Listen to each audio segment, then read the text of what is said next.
ಲಕ್ಷ್ಮಿ, ಮನೆ ಎಲ್ಲ ನೋಡು ಹೇಗೆ ಬಿಕೋ ಅನ್ನಿಸ್ತಾ ಇದೆ.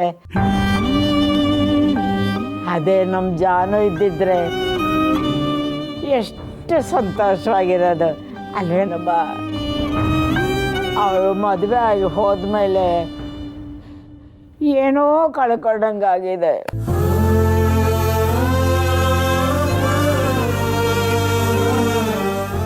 ಅಜ್ಜಿ ಮುದ್ದಾಗಿದ್ದಾಳೆ ಅಂತ ಮನೇಲೆ ಇಟ್ಕೊಳಕ ಆಗುತ್ತೆ? ಹೆಣ್ಮಕ್ಳು ಅಂತ ಹುಟ್ಟಿದ ಮೇಲೆ ಗಂಡನ ಮನೆ ಮೆಟ್ಲು ಹತ್ತಲೇಬೇಕು.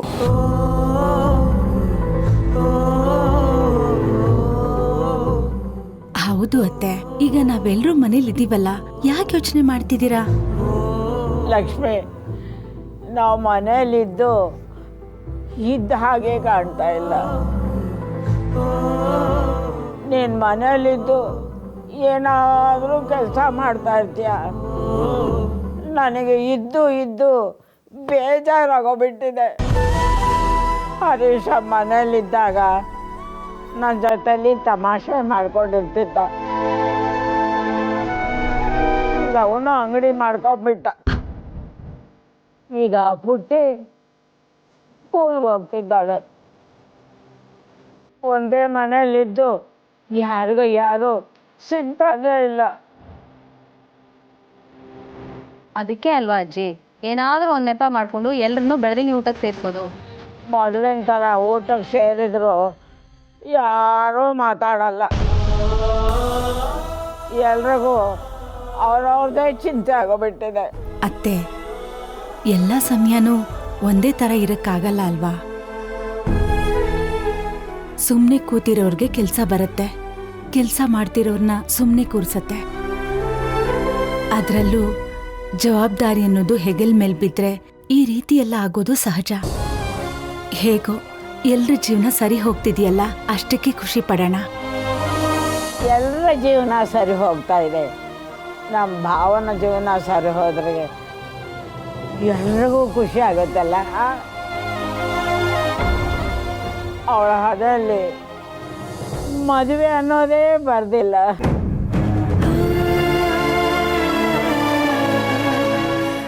ಅವಳು ಮದುವೆ ಆಗೋಗ್ಬಿಟ್ರೆ ನೀನು ಸೀನಾ ನೆಮ್ಮದಾಗಿರ್ಬೋದಲ್ವಾ?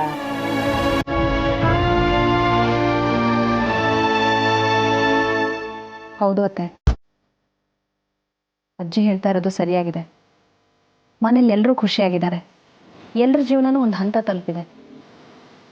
ಅದೇ ರೀತಿ ಭಾವನಂಗೂ ಒಂದು ಮದುವೆ ಆಗಿ ಅವಳ ಗಂಡನ ಜೊತೆ ಅವಳು ಖುಷಿಯಾಗಿದ್ದಿದ್ರೆ ಹೆಂಗೂ ನೆಮ್ಮದಿ ಇರುತ್ತೆ. ಅತ್ತೆ, ಇನ್ನೊಂದ್ಸಲ ಭಾವನನ ಹತ್ರ ಮಾತಾಡಿ. ನನ್ನ ಮಾತು ಕೇಳ್ತಾಳೆ ಅನ್ಕೋತಿದ್ಯಾ? ಆದ್ರೆ ಆ ಮದ್ವೆಯಿಂದಾನೇ ಅವಳು ನೆಮ್ಮದಿ ಕಳ್ಕೊಂಡಿದ್ದಾಳೆ. ಅವಳೆಂಥ ಪರಿಸ್ಥಿತಿಲಿದ್ದಾಳೆ ಅಂತ ಗೊತ್ತಾದ್ರೆ ಮನೇಲಿರೋರು ಎಲ್ರ ನೆಮ್ಮದಿನೂ ಹಾಳಾಗತ್ತೆ. ಸತ್ಯನ ಹೇಳಕ್ಕೂ ಆಗದೆ ಮುಚ್ಚಿಡಕ್ಕೂ ಆಗದೆ ಒದ್ದಾಡ್ತಿದ್ದಾಳೆ. ಇಂಥ ಪರಿಸ್ಥಿತಿ ಯಾವ ಹೆಣ್ಮಕ್ಳಿಗೂ ಬರಬಾರ್ದು. ಅತ್ತೆ ಅತ್ತೆ ಏನು ಯೋಚನೆ ಮಾಡ್ತಾ ಇದ್ದೀರಾ? ನಾನು ಹೇಳಿದ್ದು ಕೇಳಿಸ್ತಾ? ಕೇಳಿಸ್ತಮ್ಮ, ನಾನು ಅವಳ ಹತ್ರ ಮಾತಾಡ್ತೀನಿ.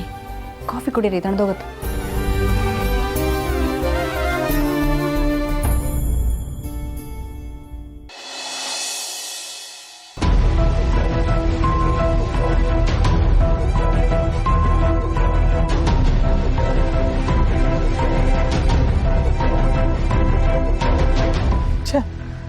ಇದು ಹಿಂಗಾಗುತ್ತೆ ಅಂತ ನನಗೆ ಗೊತ್ತಿರಲಿಲ್ಲ. ಇಲ್ಲಿವರೆಗೂ ಈ ವಿಷಯ ನಮ್ಮ ಮನೆಯವ್ರಿಗಷ್ಟೇ ಗೊತ್ತಿತ್ತು. ಈಗ ನೋಡಿದ್ರೆ ಅಪ್ಪಾಜಿ ಎಲ್ರಿಗೂ ಅನೌನ್ಸ್ ಮಾಡ್ತೀನಿ ಅಂತ ಹೇಳ್ತವ್ರೆ. ಈಗ ನನಗೆ ಪೂರ್ವಿಯವ್ರನ್ನ ಮದುವೆ ಆಗ್ತೀನಿ ಅಂತ ಎಲ್ರಿಗೂ ಗೊತ್ತಾಗ್ಬಿಟ್ರೆ ಮೇಡಮ್ ಅವ್ರು ಹೆಂಗೆ ಫೇಸ್ ಮಾಡಲಿ? ತಲೆ ಚಿಟ್ಟಿಡ್ತಾ ಇದೆಯಲ್ಲಪ್ಪ.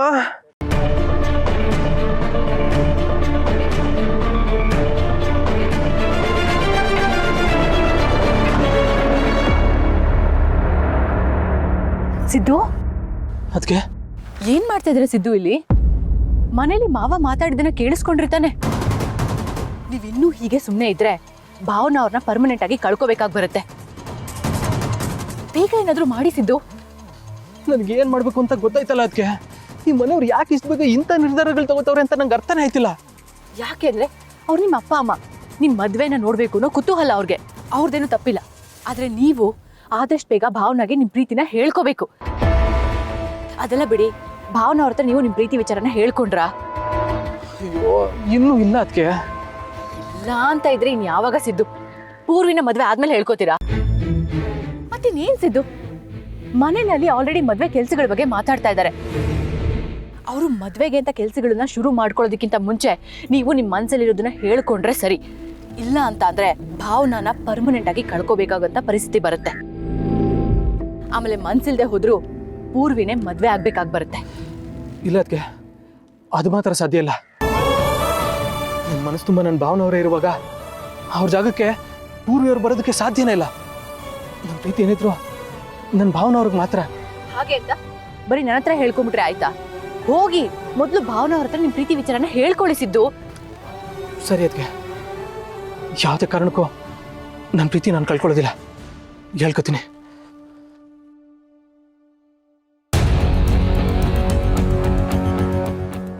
ಸಿದ್ದು, ನನಗೂ ಅದೇ ತಾನೇ ಬೇಕಾಗಿರೋದು. ಮನೇಲಿ ಮದುವೆ ಪ್ರಿಪ್ರೇಷನ್ಸ್ ನಡೀತಾ ಇರಬೇಕು. ಅಲ್ಲಿ ಭಾವನಾ ಅವ್ರ ಹತ್ರ ನೀವು ನಿಮ್ಮ ಪ್ರೀತಿನ ಹೇಳ್ಕೊತಾ ಇರಬೇಕು. ಕತೆಗೆ ಆಗಲೇ ತಾನೇ ಮಜಾ ಬರೋದು. ಹೇಳ್ಕೊ.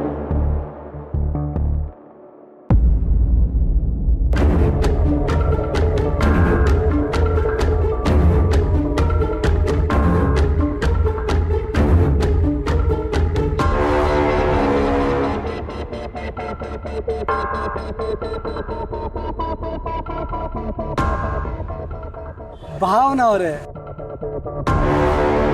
ಹೇಗಿದ್ದೀರಾ? ನಿಮ್ಮನ್ನೇ ಕೇಳಿದ್ದು ಹೇಗಿದ್ದೀರಾ ಅಂತ. ಚೆನ್ನಾಗಿದ್ದೀನಿ. ಹಾಂ, ಒಳ್ಳೆಯದು. ಹಾಂ, ಖುಷಿ ಹೇಗಿದ್ದಾಳೆ? ಅವಳು ಚೆನ್ನಾಗಿದ್ದಾಳೆ. ಈಗ ತಾನೇ ಸ್ಕೂಲಿಗೆ ಹೋದ್ಲು. ಹಾಂ, ಒಳ್ಳೆಯದು. ಹಾಂ, ನಿಮ್ಮನ್ನು ನೋಡ್ಬೇಕು ಅಂತಾನೆ ಮನೆ ಕಡೆ ಬರ್ತಾ ಇದ್ದೆ. ಅಷ್ಟರಲ್ಲಿ ನೀವು ರೋಡಲ್ಲಿ ಸಿಕ್ಕಿದ್ರಿ, ತುಂಬ ಒಳ್ಳೆಯದಾಯಿತು. ನನ್ನ ಜೊತೆ ಬಂಗಾರಿನೂ ಬರ್ತಿದ್ಲು, ಆದರೆ ಅನಿವಾರ್ಯ ಕಾರಣಗಳಿಂದ ಅವಳಿಗೆ ಬರೋದು ಮಿಸ್ ಆಯಿತು. ಅದಕ್ಕೆ ನಾನೇ ಬಂದು ಮಾತಾಡ್ತಿದ್ದೀನಿ. ಏನು ವಿಷಯ? ನಾನು ನನ್ನ ಬಂಗಾರಿ ಒಂದು ಬಿಸ್ನೆಸ್ಗೆ ಇನ್ವೆಸ್ಟ್ ಮಾಡಬೇಕು ಅಂತಿದ್ದೀವಿ. ಅದಕ್ಕೋಸ್ಕರ ಒಂದು ಪ್ರಾಪರ್ಟಿ ಸೇಲ್ ಮಾಡಬೇಕು ಅಂತ ಅಂದ್ಕೊಂಡಿದ್ದೀವಿ. ಏನು ಮಾಡೋದು, ಅವ್ರ ಅಣ್ಣ ಬಂದು ಸೈನಿಂಗ್ ಅಥಾರಿಟಿ ಎಲ್ಲ ನಿಮ್ಮ ಕೈಯಲ್ಲಿ ಕೊಟ್ಬಿಟ್ಟು ಹೋಗಿದ್ದಾರೆ. ಆ ಪ್ರಾಪರ್ಟಿ ಸೇಲ್ ಮಾಡಬೇಕಂದ್ರೆ ನೀನು ಬಂದು ಒಂದು ಸೈನ್ ಮಾಡಬೇಕು ಅಷ್ಟೇ. ನಾನು ಹೇಳಿದ್ನಲ್ಲ, ಪ್ರಾಪರ್ಟಿ ಮಾರೋ ಅಧಿಕಾರ ನನಗಿಲ್ಲ ಅಂತ. ಹಾಗಾಗಿ ನಾನು ಯಾವ ಸೈನು ಮಾಡಲ್ಲ.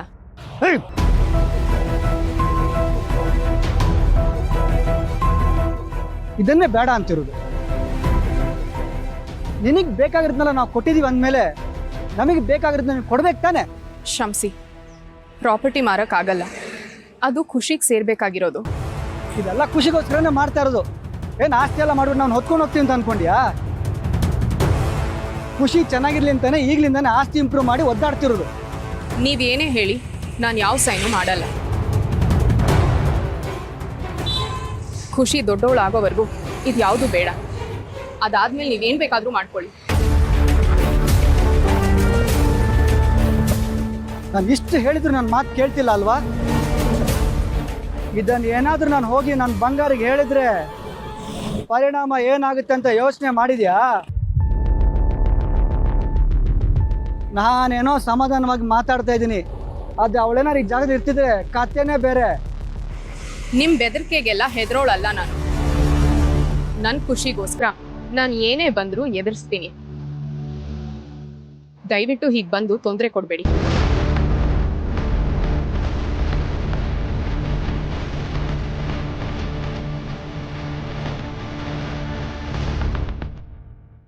ಎಂಚ ಸೈನ್ ಮನ್ಪೂಜ ಯಾರ ತೂಪ ಸೈನ್ ಮಾಡೇ ಮಾಡ್ತೀಯ.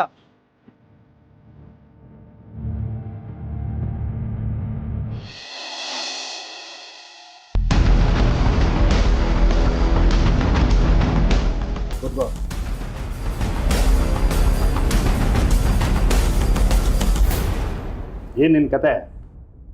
ಬಡ್ಡಿ ದುಡ್ಡು ಕೊಡಬೇಕು ಅಂತ ಇದೆಯೋ ಇಲ್ಲ? ಇಲ್ಲ ಸರ್, ಅದು ಯಾವುದೋ ಒಂದು ಅಮೌಂಟ್ ಬರೋದಿತ್ತು, ಸ್ವಲ್ಪ ಡಿಲೇ ಆಗ್ತಿದೆ.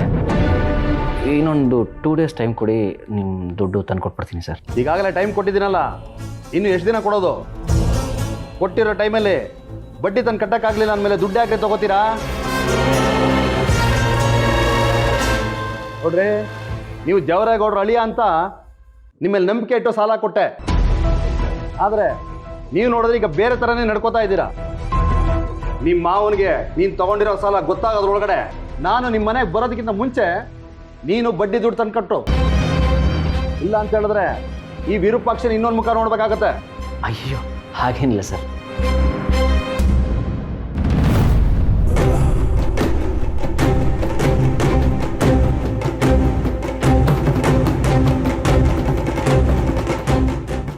ಸರ್, ಅದು ನಮ್ಮ ಅಣ್ಣ ಬರ್ತಿದ್ದಾರಂತೆ. ನೋಡಿ, ನಾನು ಇಲ್ಲಿಗೆ ಬಂದಿರೋ ವಿಚಾರ ಅವ್ರಿಗೆ ಹೇಳಬೇಡಿ. ನಾನು ಇಲ್ಲೇ ಮರೆಯಲ್ಲಿರ್ತೀನಿ. ಹಾಂ, ಪ್ಲೀಸ್. ಹಾಂ, ಸಾರಿ, ಏನು ಅನ್ಕೋಬೇಡಿ.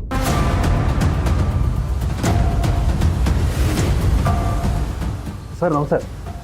ನಮಸ್ತೆ, ಕೂತ್ಕೊಳ್ಳಿ. ಹಾಂ, ಯಾರು ನೀವು?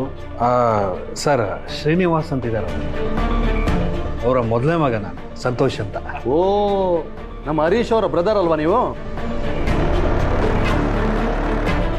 ಹರೀಶ್ ನಿಮ್ಗೆ ಗೊತ್ತಾ? ತುಂಬ ಪರಿಚಯ ಇಲ್ಲ, ಜವರೇಗೌಡರು ಅಳಿಯ ಅಂತ ಗೊತ್ತು. ಅವ್ರು ಯಾವುದೋ ಒಂದು ಅಂಗಡಿ ಶುರು ಮಾಡಿದಾರಂತೆ. ಹಾಂ, ಅವನೇ ಸರ್, ಅವನೇ ನನ್ನ ತಮ್ಮ.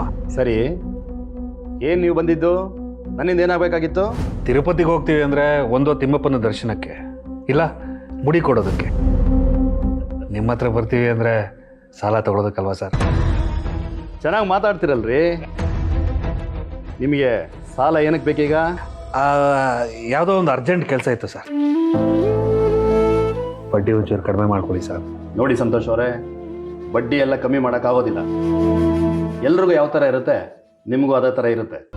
ನಿಮ್ಗೆ ಇಷ್ಟ ಇದ್ರೆ ತಗೋಬೋದು, ಇಲ್ಲಾಂದ್ರೆ ಹೋಗ್ತಾ ಇರ್ಬೋದು. ಪರವಾಗಿಲ್ಲ ಸರ್, ಗುಂಡಿ ಹತ್ರ ಇದ್ದೀನಿ ಅಂದರೆ ಅದಕ್ಕೆ ಬೀಳದೆ ಇರೋ ಹಾಗೆ ಒಂದು ಆಸರೆ ಬೇಕಲ್ವ ಸರ್? ಎಷ್ಟು ಬೇಕಿತ್ತು? ಒಂದು 3 ಲಕ್ಷ ಬೇಕು ಸರ್. ತಿಂಗಳಲ್ಲಿ ಕೊಟ್ಬಿಡ್ತೀನಿ ಸರ್. 1 ತಿಂಗಳಲ್ಲಿ ವಾಪಸ್ ಕೊಡ್ತೀರಾ? ಏನ್ರಿ, ನಮ್ಮ ಹತ್ರ ಬಡ್ಡಿಗೆ ತಗೊಂಡವರೆಲ್ಲ 1 ತಿಂಗಳಲ್ಲಿ ಕೊಟ್ಬಿಟ್ರೆ ನಾವು ಬದುಕೋದು ಹೇಗೆ? ನಾನು ಅಣ್ಣನ ದುಡ್ಡು ಕದ್ದಿದ್ರಿಂದ ಇವತ್ತು ಅವನನ್ನು ಸಾಲ್ಗಾರನಾಗಿ ಮಾಡ್ತಿದ್ದೀನಿ. ಸ್ವಲ್ಪ ತೊಂದರೆ ಆಯಿತು ಸರ್, ಅದಕ್ಕೆ ಕೊಟ್ಬಿಡ್ತೀನಿ ಸರ್ ಬೇಗ. ನೀವು ತಗೊಂಡಿದ್ದ ಅಸಲನ್ನ ಎಷ್ಟು ತಿಂಗಳಿಗಾದರೂ ಕೊಡ್ರಿ, ಆದರೆ ಬಡ್ಡಿ ಮಾತ್ರ ಕರೆಕ್ಟ್ ಟೈಮಿಗೆ ಕೊಡಬೇಕು. ನೀವು ಕೊಡಲಿಲ್ಲ ಅಂದರೆ ನಿಮ್ಮ ಮನೆ ಬಾಗಿಲಿಗೆ ನಾನು ಬಂದು ನಿಂತ್ಕೊಂಡ್ಬಿಡ್ತೀನಿ. ಸರ್, ಈ ಸಂತೋಷ ಅಂದರೆ ಪಕ್ಕ ಲೆಕ್ಕ ಸರ್. ನಾನು ಇಡೋ ಹೆಜ್ಜೆ ಹಿಂದೆ ಮುಂದೆ ಆಗ್ಬೋದು, ಲೆಕ್ಕಾಚಾರ ಮಾತ್ರ ತಪ್ಪಾಗಲ್ಲ ಸರ್.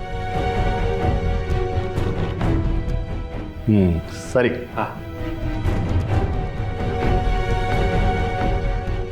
ತಗೊಳ್ಳಿ, ಇದರಲ್ಲಿ ಕೆಲವು ಪೇಪರ್ಸ್ ಇದೆ, ಓದ್ಬಿಟ್ಟು ಸೈನ್ ಮಾಡಿ. ಆಮೇಲೆ ವಿರೂಪಾಕ್ಷ ಹಂಗೆ ಅಂತ ಹೇಳ್ಬೇಡಿ. ಆಯಿತು ಸರ್.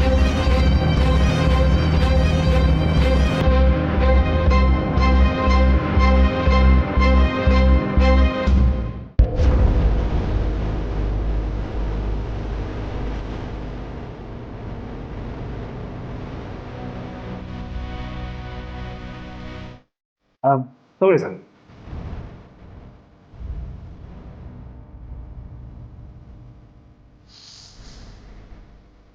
ಸರಿ, ಸಂಜೆ ಬಂದು ಕಲೆಕ್ಟ್ ಮಾಡ್ಕೊಳ್ಳಿ. ಸರ್, ಸೈನ್ ಹಾಕಿದ್ದೀನಿ, ಈಗಲೇ ಕೊಟ್ಟರೆ ಚೆನ್ನಾಗಿತ್ತು ಸರ್. ರೇ, ಈ ವಿರೂಪಾಕ್ಷ ಅಂದ್ರೆ ಏನು ಅನ್ಕೊಂಡಿದ್ದೀರಾ? ಸುತ್ತಮುತ್ತ ತುಮಕೂರಲ್ಲಿ ಬಡ್ಡಿ ವ್ಯವಹಾರದಲ್ಲಿ ಫೇಮಸ್. ಏನು ಭಯ ಪಡಬೇಡಿ, ಸಾಯಂಕಾಲ ಬಂದು ಇಸ್ಕೊಂಡು ಹೋಗಿ. ಹಾಂ, ಗೊತ್ತು ಸರ್. ಹಾಗೆ ಇನ್ನೊಂದು ವಿಷಯ ಸರ್, ಹೇಳಿ. ನಾನು ದುಡ್ಡು ತಗೊಳ್ತಿರೋ ವಿಷಯನ ನನ್ನ ತಮ್ಮಂಗೆ ಹೇಳ್ಬೇಡಿ ಸರ್, ಪ್ಲೀಸ್. ನಿಮ್ಮ ತಮ್ಮನಿಗಲ್ಲ, ಯಾರಿಗೂ ಹೇಳೋದಿಲ್ಲ. ಎಲ್ಲಿವರೆಗೂ ನೀವು ಕರೆಕ್ಟಾಗಿ ನಡ್ಕೋತೀರಾ ಅಲ್ಲಿವರೆಗೂ. ಮಿಸ್ ಆಯ್ತು ಅಂತ ಹೇಳಿದ್ರೆ ಸರ್, ನೀವು ಏನು ತಲೆ ಕೆಡಿಸ್ಕೊಬಿಡಿ ಸರ್, ನಾನೆಲ್ಲ ವಾಪಸ್ ಕೊಡ್ತೀನಿ. ಥ್ಯಾಂಕ್ ಯು ಸರ್, ಬರ್ತೀನಿ.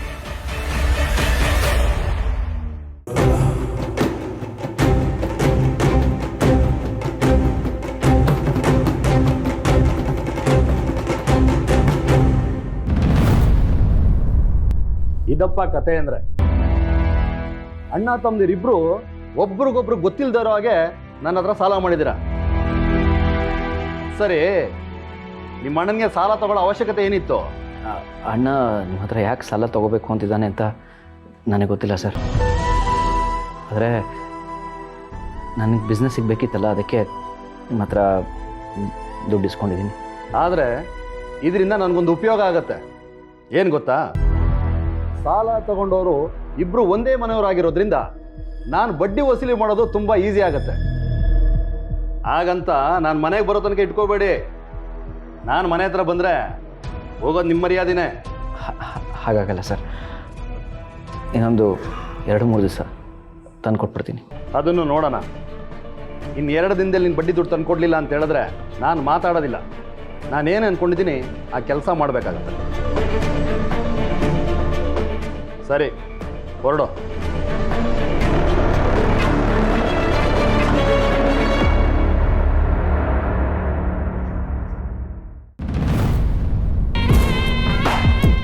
ಭಾವನ ಅತಿಯಾಗಿ ಆಡ್ತಿದ್ದಾಳೆ. ಅವಳ ಅಹಂಕಾರ ಮಿತಿ ಮೀರಿದೆ ರವಿ. ನಮ್ಮ ಆಸ್ತಿನ ನಾವ್ ಮಾರೋದಕ್ಕೆ ಹೋಗಿ ಅವಳ ಹತ್ರ ಪರ್ಮಿಷನ್ ತಗೋಬೇಕಾ? ಏನೋ ಅವಳ ಅಪ್ಪನ ಮನೆ ಆಸ್ತಿ ಮಾರೋ ಹಾಗೆ ಮಾತಾಡ್ತಾಳೆ. ಅಷ್ಟಕ್ಕೂ ನಮ್ಗೂ ಅವಳಿಗೂ ಏನ್ ಸಂಬಂಧ? ಸಂಬಂಧ ಇಲ್ಲ, ಅದ್ರ ಸಂಬಂಧ ಮಾಡಿಟ್ಟು ಹೋಗಿದಾರ ನಿಮ್ಮ ಅಣ್ಣ. ನಿಮ್ಮ ಅಣ್ಣ ಮಾಡಿರೋ ಒಂದು ಸಣ್ಣ ತಪ್ಪಿಂದ ನಿನಗೆ ಈ ಸ್ಥಿತಿ ಬಂದಿದೆ. ಹಂಗೆ ಅನ್ನೋ ಒಂದು ಮಮಕಾರ ನಿಂದೆ ಹೀಗೆ ಮಾಡಿಟ್ಟು ಹೋಗ್ಬಾರ್ದಿತ್ತು. ಇದೊಂದು ವಿಷಯದಲ್ಲೇ ನನಗೆ ನಮ್ಮ ಅಣ್ಣ ಅಂದ್ರೆ ಆಗದೇ ಇಲ್ಲ. ಅವಳು ಯಾವಳು ಬೀದಿಲ್ ಹೋಗೋಳಿಗೆ ಸೈನಿಂಗ್ ಅಥಾರಿಟಿ ಕೊಟ್ಟು ನಮ್ಮನ್ನ ಅವಳ ಹಿಂದೆ ಅಲಿಯೋ ಹಾಗೆ ಮಾಡಿದಾನೆ. ಅವಳ ಹತ್ರ ಹೋಗಿ ಕೇಳ್ಕೊಂಡ್ರೆ ಅವಳೇನಾದ್ರೂ ಕರೆಕ್ಟ್ ಆಗಿ ರೆಸ್ಪಾನ್ಸ್ ಆದ್ರೂ ಮಾಡ್ತಾಳ? ಅದೂ ಇಲ್ಲ, ಎಷ್ಟು ದುರಹಂಕಾರ ತೋರಿಸ್ತಾಳೆ. ಮುಖ ನೆನ್ಸ್ಕೊಂಡ್ರೆ ನನಗೆ ಮೈಯೆಲ್ಲ ಉರಿತಿದೆ. ಬಂಗಾರಿ, ಡೋಂಟ್ ವರಿ, ಇಷ್ಟೊಂದು ಟೆನ್ಷನ್ ಆಗಬೇಡ. ಈಗೇನು ಅವಳ ಹತ್ರ ಸೈನ್ ಹಾಕ್ಸ್ಕೋಬೇಕು ಅಷ್ಟೇ ತಾನೇ? ಅದನ್ನು ನಾನು ಮಾಡಿಸ್ತೀನಿ. ಹೇಗ್ ಮಾಡಿಸ್ತೀಯಾ? ನಾವಿಬ್ರು ಹೋಗಿ ಅಷ್ಟೆಲ್ಲ ಕೇಳ್ಕೊಂಡ್ರೇನೆ ಅವಳು ಒಪ್ಕೊಳ್ಳಿಲ್ಲ. ಇನ್ನೊಬ್ನೇ ಹೋಗಿ ಸಪ್ರೇಟ್ ಆಗಿ ಕೇಳ್ಕೊತ್ಯಾ? ಅವಳು ಅದಕ್ಕೆ ಒಪ್ಕೋತಾಳೆ ಅಂತ ಅನ್ಸುತ್ತಾ ನಿನ್ಗೆ? ಚಾಣನ್ಗೆ ಮಾತಿನ ಪೆಟ್ಟು, ದಡ್ಡನಿಗೆ ದೊಣ್ಣೆ ಪೆಟ್ಟು ಅನ್ನೋ ಥರ ಈ ರವಿಶಂಕರ್ ಪೆಟ್ಟು ಏನು ಅನ್ನೋದನ್ನ ಅವಳಿಗೆ ತೋರಿಸ್ತೀನಿ. ಅವಾಗ ಅವಳು ಸೈನ್ ಮಾಡೇ ಮಾಡ್ತಾಳೆ. ಅದೇ ಹೇಗೆ?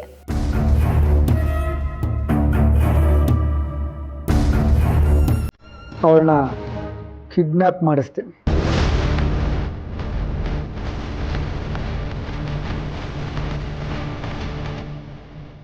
ಸರಿ, ಹಾಗೆಲ್ಲ ಮಾಡೋದ್ರಿಂದ ನಮಗ್ ತೊಂದರೆ ಆಗುತ್ತೆ.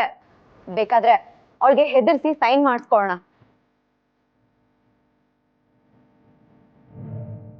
ಹೆದರಿಕೆಗೆಲ್ಲ ಬಗ್ಗೋಳಲ್ಲ ಅವಳು. ಸಾಮ ದಾನ ಭೇದ ಅಂತ ಎಲ್ಲ ಪ್ರಯೋಗ ಮಾಡಾಯ್ತು. ಈಗ ಉಳಿದಿರೋದು ದಂಡ ಪ್ರಯೋಗ ಮಾತ್ರ. ಡೋಂಟ್ ವರಿ ಬಂಗಾರಿ, ಇಷ್ಟರಲ್ಲೇ ಪೇಪರ್ಸ್ ಮೇಲೆಲ್ಲ ಅವಳ ಹತ್ರ ಸೈನ್ ಮಾಡಿಸ್ತೀನಿ. ಅದೇನ್ ಮಾಡ್ತೀಯೋ ಅದನ್ನ ಹುಷಾರಾಗಿ ಮಾಡು. ಕೊನೆಗೇನಾದ್ರೂ ನಮ್ ಕುತ್ತಿಗೆಗೆ ಬಂದ್ರೆ ನಾನಂತೂ ಸುಮ್ಮನೆ ಇರಲ್ಲ. ಜಾಲ ಆಪಜಿ ಬಂಗಾರಿ, ಕುತ್ತಿಗೆವರೆಗೂ ಬರೋಕ್ಕೆ ನಾನು ಬಿಡಲ್ಲ. ಅಕಸ್ಮಾತ್ ಬಂತು ಅಂದರೂ ಕುತ್ತಿಗೆ ತೆಗೆದು ಬಿಡ್ತೀನಿ.